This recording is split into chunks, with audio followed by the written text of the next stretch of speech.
હું રીબડાથી અમિત ખૂંટના મોટા ભાઈ મનીષ ખૂંટ આજથી 20 દિવસ પહેલાં રીબડા ગામના પેટ્રોલ પંપ ઉપર થયેલા ફાયરિંગના આરોપી હાર્દિકસિંહને 20 દિવસમાં જો પોલીસ પકડી લેતી હોય તો મારા ભાઈના આરોપીને 3 મહિનાથી ઉપરનો સમય થઈ ગયેલો છે. તો અત્યાર સુધીમાં પોલીસ મારા ભાઈના અમિત ખૂંટના આરોપીઓને પકડવામાં નિષ્ફળ કેમ? તો નિલદીપ સાહેબને મારી એટલી જ નમ્ર વિનંતી છે કે અમિત ખૂંટના કેસના આરોપીઓને અનિરુદ્ધસિંહ જાડેજા, રાજદીપસિંહ જાડેજાને તાત્કાલિક ધરપકડ કરવા વિનંતી. ગુજરાતનું ગોંડલ અને ગોંડલનું રીબડા ગામ અવારનવાર છેલ્લા ઘણા સમયથી વિવાદોમાં અને ચર્ચામાં રહેલું છે. આપણે જોયું હતું કે રીબડાના ગામે જે અનિરુદ્ધસિંહ જાડેજાના પેટ્રોલ પંપ આવેલું છે એના ઉપર ફાયરિંગ કરવામાં આવ્યું હતું. એ ફાયરિંગની જવાબદારી સ્વીકારનાર હાર્દિકસિંહ જાડેજાની ધરપકડ કરવામાં આવી. ક્યાંક સરઘસ પણ કાઢવામાં આવ્યું, પરંતુ રીબડાની અંદર અમિત ખૂંટનો જે કેસ બન્યો હતો એ જ કેસને લઈને હવે અમિત ખૂંટનો પરિવાર છે તે મેદાને આવ્યો છે અને ખાસ કરીને રાજકોટ પોલીસ ઉપર અનેક એવા સવાલો ઉભા કર્યા છે. વિગતે ચર્ચા કરીએ સમગ્ર વિષયની. નમસ્કાર, હું હંસિની અને તમે જોઈ રહ્યા છો નિર્ભય ન્યૂઝ. મેં જે પ્રમાણે કહ્યું એ પ્રમાણે છેલ્લા ઘણા સમયથી ગોંડલ અને ગોંડલનું રીબડા ગામ ચર્ચામાં આવ્યું છે. ત્યારે હવે હાર્દિક પકડાય તો મારા ભાઈનો આરોપી કેમ ન પકડાય તેવા સવાલો અમિત ખૂંટના પરિવારે પૂછ્યા છે. ગોંડલના પાટીદાર યુવક આપઘાત કેસમાં મૃતકના ભાઈએ સવાલ ઉભા કર્યા છે. વિગતે ચર્ચા કરવામાં આવે તો રીબડામાં અનિરુદ્ધસિંહના પેટ્રોલ પંપ પર ફાયરિંગ કરાવનાર હાર્દિકસિંહ જાડેજાને એસએમસી દ્વારા કેરળથી ઝડપવામાં આવ્યો હતો. ત્યારબાદ હવે રીબડામાં થોડા સમય પહેલા આપઘાત કરનાર અમિત ખૂંટના પરિવારે રાજકોટ પોલીસની કામગીરી ઉપર સવાલો ઉભા કર્યા છે.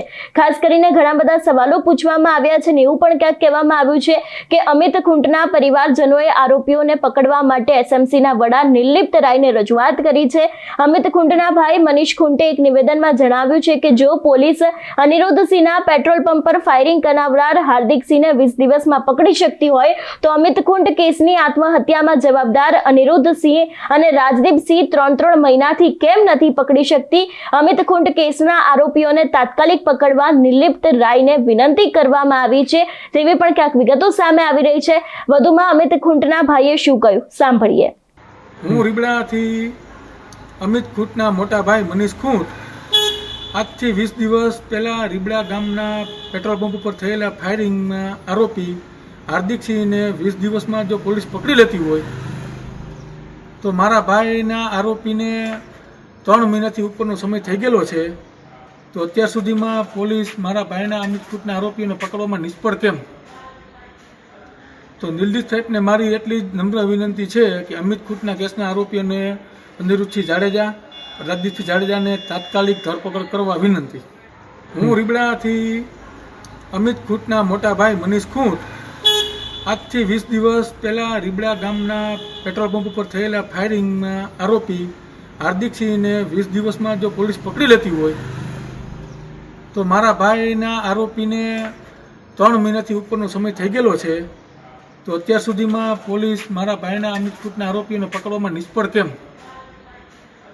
તો નિલદીપ સાહેબને મારી એટલી જ નમ્ર વિનંતી છે કે અમિત ખૂંટના કેસના આરોપીઓને અનિરુદ્ધસિંહ જાડેજા, રાજદીપસિંહ જાડેજાને તાત્કાલિક ધરપકડ કરવા વિનંતી.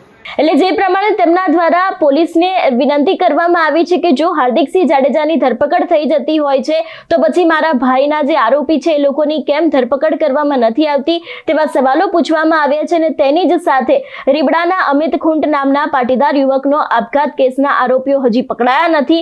અનિરુદ્ધસિંહ જાડેજા અને તેના પુત્ર રાજદીપસિંહ જાડેજા હજી સુધી પણ ક્યાંક ફરાર છે તેવી વિગતો સામે આવી રહી છે.